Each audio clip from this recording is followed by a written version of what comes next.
The telegram was dated September 4th, 1945.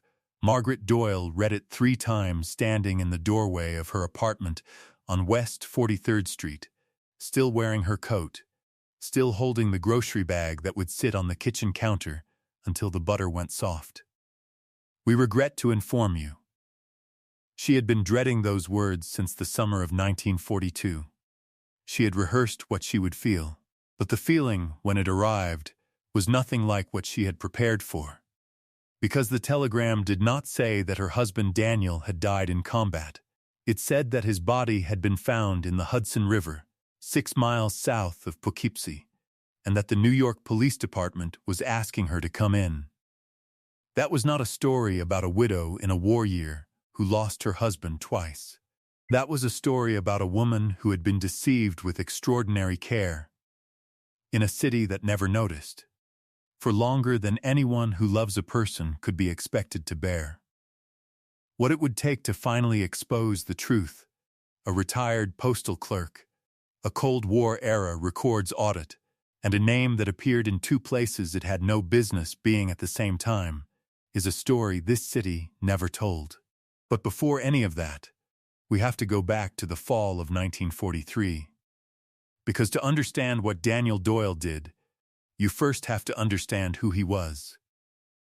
Daniel Francis Doyle grew up in Hell's Kitchen in the way that most men of his generation grew up in Hell's Kitchen. Quickly, and without complaint. His father drove a delivery truck for a linen company. His mother took in mending. Daniel was the second of 4 children, and the only one who stayed in New York when the others scattered for factory work in Pittsburgh and Providence. He got a job at 17 clerking for a freight brokerage on West 30th Street, a job he kept for 11 years, first as a runner and then at the front desk, where his supervisor described him in a 1942 employee record as reliable and methodical, not given to error. He was the kind of man that neighborhood life depends on, the kind who showed up early for the church basement cleanup, who fixed his neighbor's radiator because he knew how and didn't need to be asked, who kept a running ledger of what he owed and what he was owed, and considered it a matter of character that they stayed in balance. He married Margaret Callahan in April of 1939 at St. Raphael's on West 40th. Margaret was a bookkeeper for a garment district importer. She was 26. He was 29. They had a daughter, Rosemary, born in the summer of 1940, and an apartment on West 43rd Street that they rented for $34 a month and painted themselves in a green that Margaret had called sage and Daniel had called the color of a duck. They had a radio in the living room. They listened to the broadcast on the evening of December 7th, 1941, together on the couch, with Rosemary asleep in the next room. Daniel was drafted the following spring and deployed to the North African Theater in August of 1942. His letters came regularly through the fall. Then, in January of 1943, they stopped. The War Department told Margaret that Daniel had been listed as missing in action near Kasserine Pass, Tunisia, in February of 1943, that he was presumed alive unless evidence to the contrary was recovered, that she would be informed of any change to his status. She kept his photograph on the dresser. She kept writing letters to the Apo address for 11 months. She went to work every day and came home to Rosemary and put dinner on the table and listened to the radio and waited. The last ordinary thing she did before the telegram arrived was buy a pound of ground beef, a tin of tomatoes, and a bar of soap. That was the last normal morning. The telegram was delivered to Margaret Doyle on a Tuesday. By Thursday, she had spoken to 2 police officers who were kind and offered her nothing.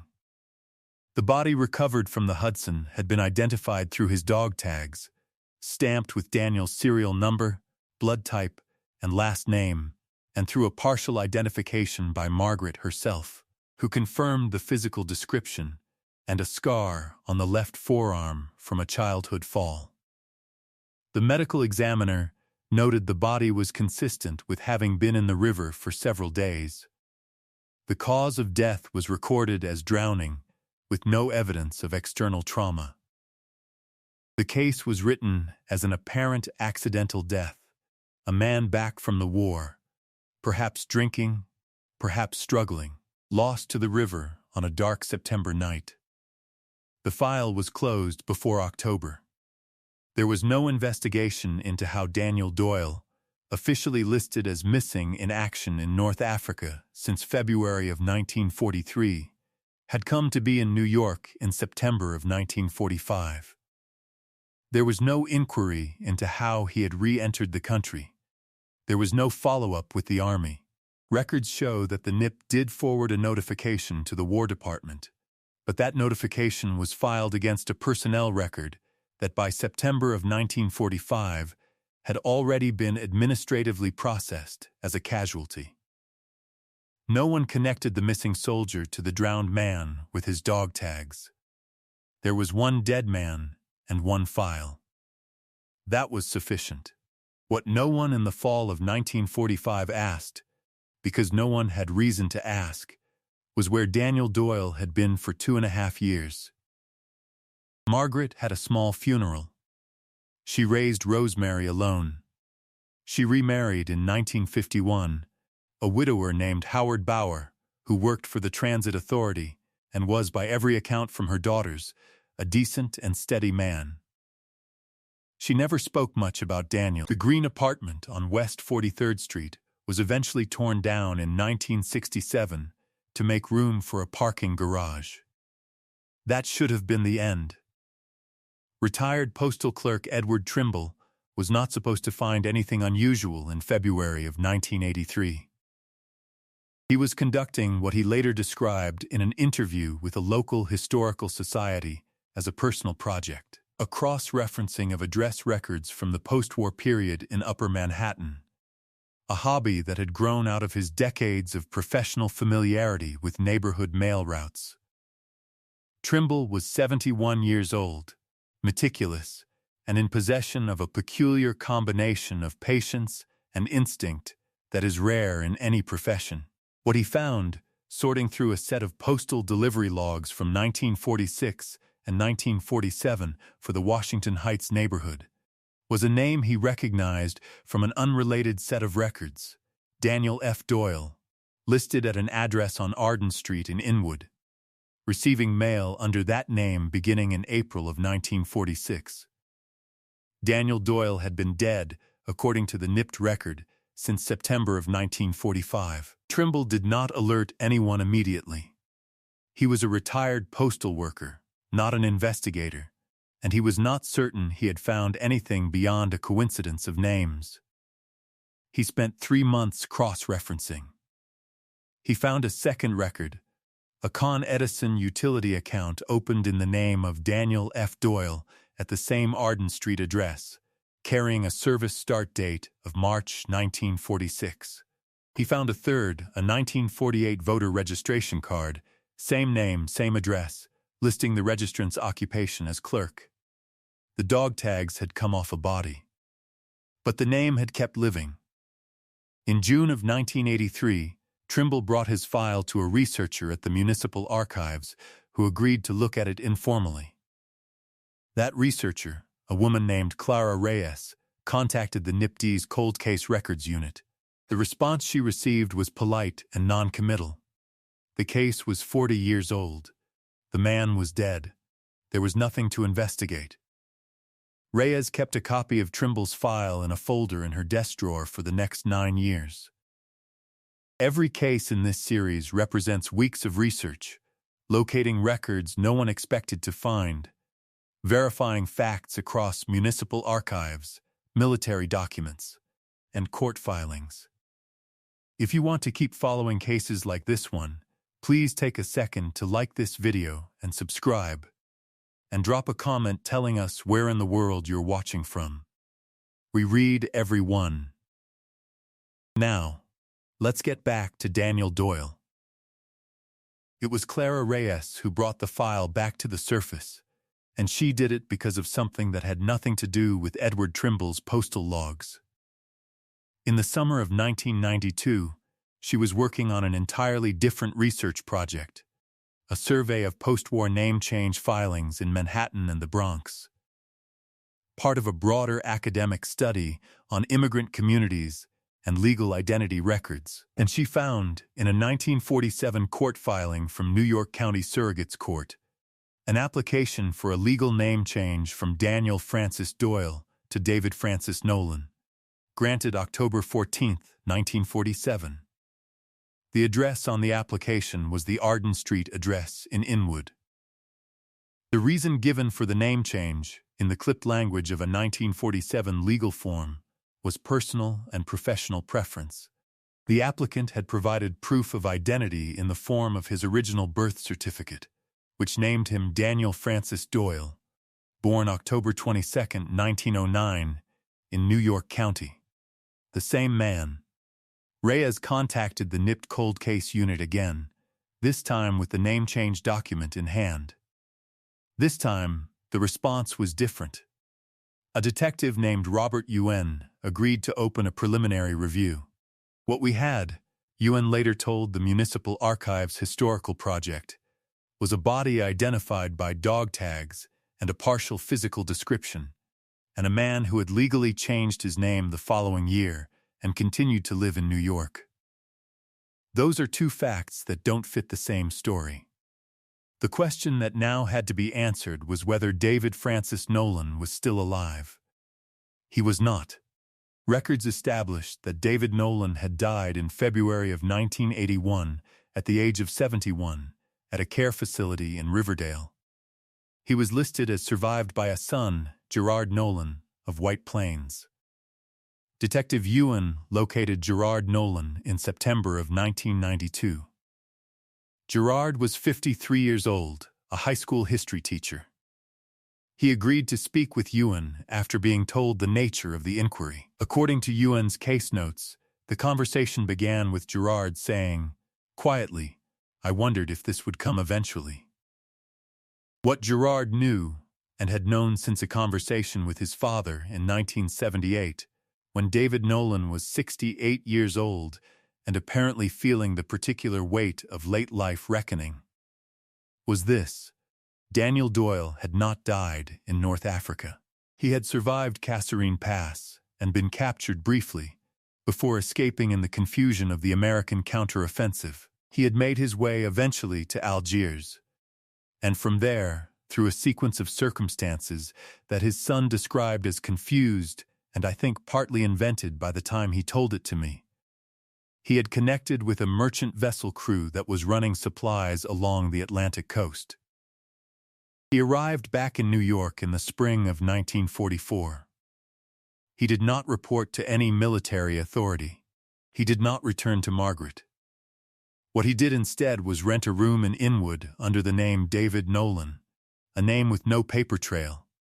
A name he had, according to his son, chosen because it was close enough to his own to feel manageable and different enough to hold, and find work at a freight depot in the Bronx. He married a woman named Catherine Foley in 1946, the year after the Hudson River body had closed his first life for good. He had one son. He never contacted Margaret Doyle again. He lived in Inwood and then Riverdale for the remaining 37 years of his life. The body in the Hudson River was never conclusively identified as anyone other than Daniel Doyle. The dog tags were his. They could not have been taken by anyone during his captivity, according to Yuen's reconstruction, without Doyle's cooperation. The lead theory, which Yuen described as reasonable and unverifiable, was that Doyle had obtained or engineered the death of a man of similar physical description, or had found such a man already dead, and had used that body to close a chapter he no longer wanted to live in. No criminal charges were filed. The man who might have faced them had died in 1981. Margaret Doyle Bauer had died in 1979. Rosemary, who was reached by the NYPD in 1992, and was then 52 years old and living in Yonkers, was informed of the finding by Detective UN. In a conversation she later described to the municipal archives as the strangest morning of my life. And I've had some strange ones. There are cold cases solved by DNA. There are cold cases solved by confession. There are cold cases solved by a single fiber, a tire track, a misremembered alibi that collapses under the weight of a second look. And then there are the cold cases solved by a retired postal worker who spent his free time reading delivery logs from 1946 because he found the neighborhood's history interesting. Edward Trimble died in 1989. 4 years before the investigation he had quietly started reached its conclusion. He never learned that his cross-referencing had been correct, or that the file he'd handed to Clara Reyes had eventually made it from her desk drawer to a detective's desk, to the woman who had spent 50 years not knowing what had happened to her father. Rosemary was asked, in the 1992 interview, whether she felt the case had been resolved. According to the case notes, she sat for a moment before answering. Then she said, "I don't know if resolved is the right word. I know what happened. I didn't know before. That's something. But I grew up without a father, and now I know he was on the same subway line." The Arden Street building where Daniel Doyle became David Nolan still stands. The freight depot where he worked in the Bronx closed in 1972. The apartment on West 43rd Street, where Margaret Doyle stood in her coat and read a telegram until the butter went soft, became a parking garage, and then a parking garage with a different name. The city went on, the way cities do, across all of it. Daniel Francis Doyle was born in 1909. He survived a war, crossed an ocean without authorization, and built an entire Second Life 15 subway stops from the one he had abandoned. He attended his son's high school graduation. He watched the moon landing on television. He voted in presidential elections under a name that a court had made legal, and that the man who had given him his actual name would never have recognized. He died at 71 in a facility where he was known as a quiet man who liked the evening news and never spoke about the war. What Margaret Doyle made of that telegram, and of the years that followed, and of the particular grief of a woman who mourns a man who was not dead, no record speaks to that directly. She burned his letters. Her daughter mentioned it once, in passing, as a thing that seemed to make sense at the time. Some truths arrive 47 years late and are no less true for the wait. This case raises questions that are hard to shake. Do you think Daniel Doyle was a man making an impossible decision in an impossible time, or something closer to a calculated deceiver? And does that distinction matter, given who was left behind? What detail in this story stays with you longest? And what does it say about the city, any city, that a man can disappear so completely into it that even a postal worker with a hobby takes 40 years to find the seam? Leave your thoughts in the comments. We read every one, and the discussion this community creates is part of why this work matters. Justice, in this case, arrived too late for the two people who deserved it most. But truth arrived, and Rosemary knew. Stories like this one are why this channel exists, because the record deserves to be complete, however long it takes. If you believe that too, subscribe so you don't miss the next case. Thank you for being here.